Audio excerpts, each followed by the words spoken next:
Hey you guys, welcome back. Glad to have you guys joining in with us. We're going to mosey into the she shed. I'll let you guys see it for the first time. We're going to talk about soil and Soil amendments. soil amendments. Food. All right, we're gonna do a quick one today. Just a upgrade on things. Well, we got things out. We've been organizing finally, but these are some of the things that we use around here. And just a quick note, this here, I paid $2.50 for. This is $7. Now what you do is on the fall, every big box store has a closeout. So instead of $7, I paid $2.50 for this. So you buy one, or actually buy one, get one free, and then a little bit more. So that's when you want to buy this stuff. I mean, it is dirt cheap. I mean, everything gets marked down. Everything gets marked down on clearance at the end of the year. So that's when you stock up on this stuff. And we've got more of it put away. But I just want to go over a few things. Like we have fruit trees and stuff like that. We use these are just spikes. And you just put these in the ground, 6-7 feet out. It just kind of helps, around the base of the tree. And then it encourages root growth, because the roots are going to go to where the nutrients is. So it'll help spread out those roots. So that's why you want to use something like this to kind of help feed the plant, but also encourage the roots to go out and spread out and make a good base for that tree. So let's start. Let's see here. You got your general all-purposes, but mostly we always stay with our organics. But this one does your flowers, it does vegetables, it does fruits. And it's just an all-purpose, so you can use this in anything you're doing. If you're just building, like we have a tub of soil here, you can mix it in this, and then if you're using it for different stuff, we were earlier doing some flowers and stuff, so now we're going to be using it for some lettuces and stuff, and I'll get into that, but you can use it for anything on this. And then you got different ones, it's more your granulated. Now this one here, when you talk about, these are a powder, and these are more of a granulated. This is a slower releasing form. So what it does is it takes a little bit longer to release, so you don't have to feed as often. And then make sure you always follow your directions. I can go through them, but you can read that and find out your particular plant. Every plant is different. We have bone meal, you have blood meal, you have bulb feed, you have worm castings, you have Epson salt, you have all these different ones. So every plant needs certain things.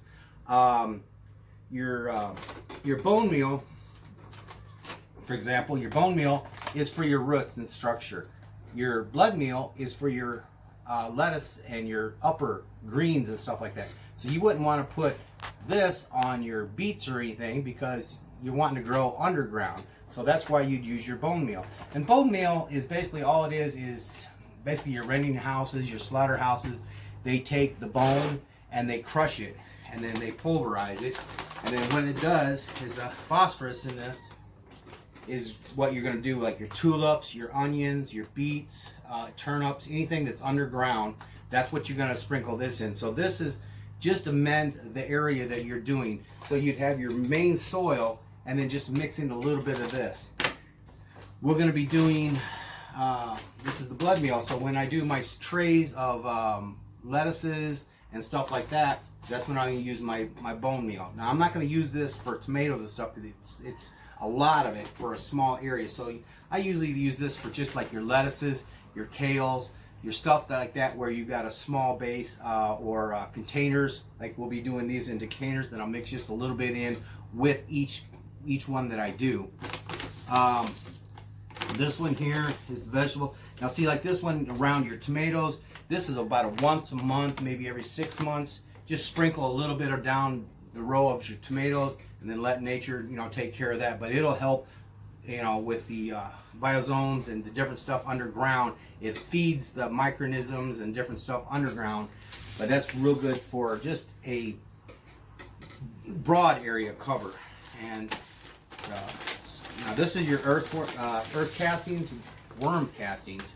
That is expensive, but it is awesome. I mean, that is what you're wanting in your soil, is your worms and stuff, and that helps cycle nutrients in your soil. So you can just add it, but it's a little bit expensive, so you want to use this once again sparingly. Whatever you're planting in a container, or we'll be doing different stuff like this where we'll be planting like 1 or 2 different lettuces in here. So I'll put a little bit in there, mix it with the soil that I'm doing, because you don't want to use a lot of it, or I should say a lot of it, but you don't want to use it in a big area because it costs you so much money. You've got different ones. We usually stick with Jove's, but like this one, $4, you know, and it's normally, you know, $7. So you can buy different ones, different brands, off brands, or whatever you want to call them, but they're good. But we stick with the Jove. We had great luck with it. Your Epson salt, this is for like if you get I'm trying to think, like your leaves start getting a little yellow or something, this will help, you know, pick it up. You can use this in everything from your bathtub to you know, your garden. But this Epsom salt, you know, is good for your yard. It's good for your plants. So I take a little bit of this. It's part of your amendments when you're doing your last year's soils out there. So you're going to add nutrients to kind of, we did the 5, 5, and 5. And then stuff like this is sprinkle a little bit of this in there, kind of bring that soil back to life. Feed the microorganisms and everything, the organisms inside that, because it's just like an aquarium. Everything inside of it lives off each other. So one thrives. If one thrives, it helps the other one. And then when you got your worms and stuff, and your worms will come in because you got healthy soil, loose soil, you get your worms in there. Now they're opening up passages, letting oxygen through, and then your plants, they suck in nitrogen and they produce oxygen. Everybody's learned that as a kid, you know, with trees and stuff. But your plants and everything else also need oxygen in the ground. So if you have a really hard-based, packed dirt, you can't breathe. So you're not getting the oxygen that your microorganisms need. So that's why you'll see a lot of people's gardens do one way great, and then another person's right next door is doing beautiful, because one person's got their aerated. People yards, different yard companies will come out and they aerate your yard, little spikes and stuff, and that's letting oxygen get down in there, water get down in there. People do that with their yards for their healthy yards. So it's the same thing with your gardens. It's amazing how, like when we started, hold on here. Just a quick show. This is how it grows. Now this is nutrients. This is our lettuce. How small it is, because in that starter there is no nutrients. It's basically just a standard stock sterile dirt. So there is no, how small these are. And I'm going to take you here in a few minutes. I'm going to take you outside at the end of this video. I'm going to show you some that we've had in an outdoor, which has already been fed, and you're going to see the difference because they were planted. This little pocket here and the little pockets that are missing here, you'll see the difference from going from this to something that actually has nutrients in it. One last thing, we went over the different, everything, this is the bulb. We went over the different ones, but kind of important, just kind of do a little research. I mean, there's a lot of people out there that know a lot about tomatoes, and they can tell you everything about a tomato or everything about a broccoli. You know, you got your lemons, can't even pronounce it, your brassicas, you got your different ones, different families. Everyone takes a little bit different. So just do a little research on what you're growing in your area, because I'm growing stuff that you can't grow, you're growing stuff that I can't, so maybe your soil has a lot of salt, so you would want to add salt, you know, to it. If you've got, you know, clay soil, you're going to want to add more peat moss, or, you know, less peat moss. If you've got a sandy soil, if you got a sandy soil, it's already loose, so things can move around in it, where we have a lot of clay, so we have to add a lot of peat moss to keep things moving. Last thing I want to talk about before I take you and show you the difference between what's been fed and what's not been fed is Neem oil. We use Neem oil everywhere we can. This is natural, so that's why we use it. You can use this up to the day you harvest. But we like to keep everything where I can walk through my garden and just pick stuff and eat it. But every once in a while you can get hit with something that's just out of your control, squash bugs or some kind of bug in your area maybe that's just hits you hard. And you don't want to lose everything you have. And then you can use we use garden. We have this 7 dust.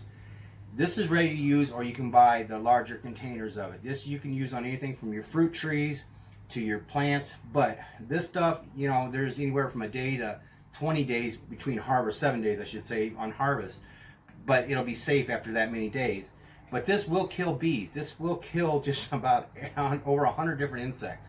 So it's good to save what you have if you really got a problem, but watch how you use it. Like the squash bugs, your bees, it will kill bees. So you don't want to be spraying it down in there where your blossoms are, because that's where your bees are going to go. But if you've got them all under the underside of your leaves, on the tops, this will stop that. That's a big thing. It will stop that. And it also does, your pesticide, just about everything. This though, this will do rust. It'll stop powdery mildew like your squashes and stuff. This is an anti-fungus. This is an it's like 3 in fungicide, miticide, and insecticide. 3 different things in one, and it's natural. And I can spray this on, and later that day go out there and pick it and take it inside and eat it. So that's the best way to do it, but just a little more hands-on. You have to fold that leaf over and spray it down. A little more work with this one, but it's all natural. This one, it kills everything, so you really got to be careful with it.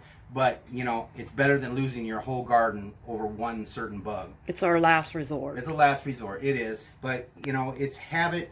If you need it, try not to use it, and if you do use it, try to keep it away from your blossoms, because it will kill your bees. But your bees don't go around to your leaves.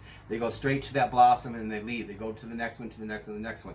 So be careful how you use it, and it can be safe to use, and you're not going to kill your bees. But bees are essential in your garden, and we need them, so be careful with it if you do use it. That's one reason to use organics, is because they don't hurt what you don't want it to. So, am I missing anything, baby? Nope. Let's go show them Show them the difference between. I'm gonna take that tray with me. I'm gonna show you the difference between. When did you put those out there? Last weekend? 1 week. About a week ago. About a week ago. So these, I'll take these out there and show you. Might get windy.